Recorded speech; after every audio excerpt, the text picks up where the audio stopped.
Hello, I am Irina Bakley. I'm a marriage relationship counselor in the states of Virginia and North Carolina, and I wanted to make a video about share with you a little bit about what makes my blood boil as a marriage counselor in my own relationship. I talk sometimes about this with my couples, but I did a training recently where I kind of had to do some self-therapist work, and I thought it would be cool for me to share that with you guys.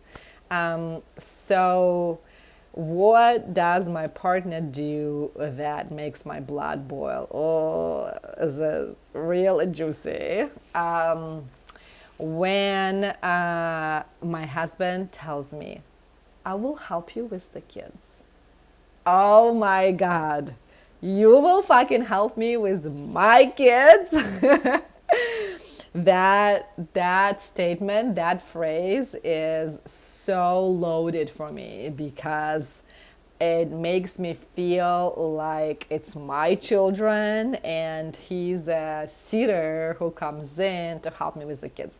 Let me just preface it with saying to say that he's an amazing father and he does a lot. He does a lot around the house and with the kids.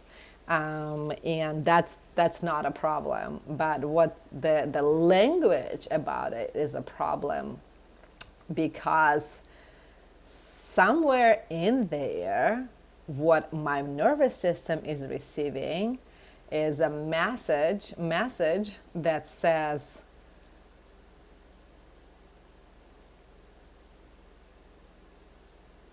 you're responsible for everything. You are in charge. Somewhere there, I'm reading that, like, he's not even saying any of it, but because of how I grew up and how my brain works, is the way the meaning I'm making out of it is that I am on my own. He is just a person who comes in to help me with my children. And at the end of the day, it's me and my kids, and I'm all alone and all that stuff. Like, isn't that crazy? That's so crazy. When I was unpacking it with my therapist, well, it was like my supervisor therapist, right? And we were talking about our own triggers and our own work, and I was like, wow, this is pretty crazy. Yeah,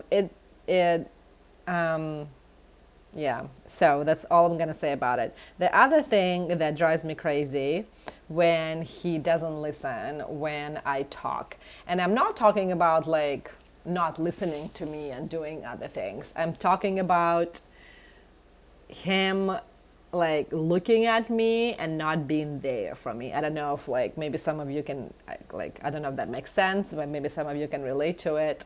Like I'm so intuitive and I'm empathic. Like I know when a person is looking at me and they're just like in la la land somewhere here. And it really hard for me. It doesn't trigger me when like a client or a friend does it, but it really triggers me when my partner does it, because it makes me feel like I'm all alone. I'm responsible for everything. It's me against the world, where he's just like checking out for like a millisecond thinking about something.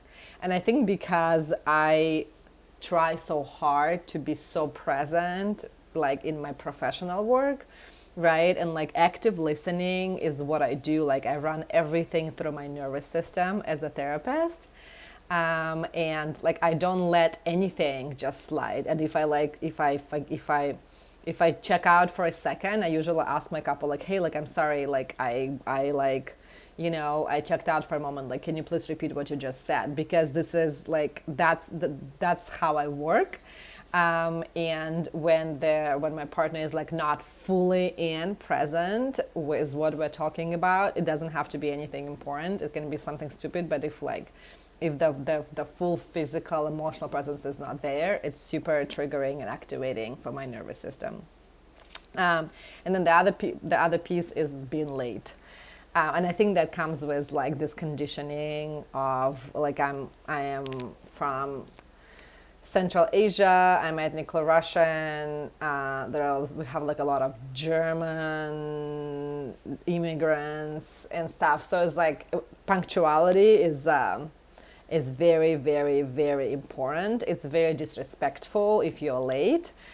So you kind of have to be like 10-15 minutes early most of the time everywhere, or like at least 5 minutes early, because I also don't enjoy rushing to things. And he's like on the dot person, you know. He would never he's worked really hard. His family is always late. He's worked really hard because he knows it's important to me. So he's not late. He's like very rarely late, but he's like, if we have a 10 o'clock appointment with a doctor, like he will make sure he gets there at 10 a.m. To me, like that feels late. To him, it feels like I did great, you know, because like my family would be there at 10:15.